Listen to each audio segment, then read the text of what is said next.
Apollo missions came straight back to the Earth after leaving the moon. They were effectively gaining speed from the moment they re-entered the Earth's sphere of influence, which meant they re-entered the atmosphere going at nearly 25,000 miles per hour. So how did they not squish when they landed? Well, parachutes.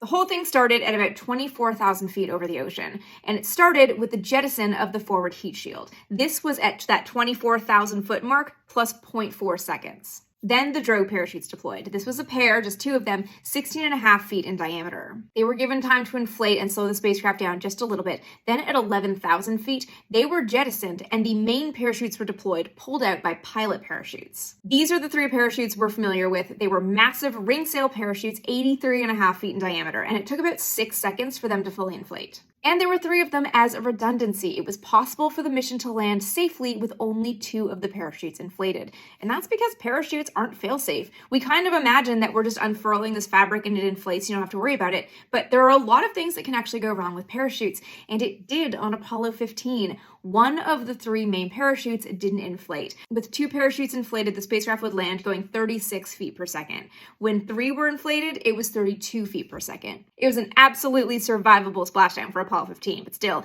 if I was looking through that hatch window and I saw that parachute start to inflate and then it just didn't inflate, even if I knew there were others, I'd be pretty freaked out.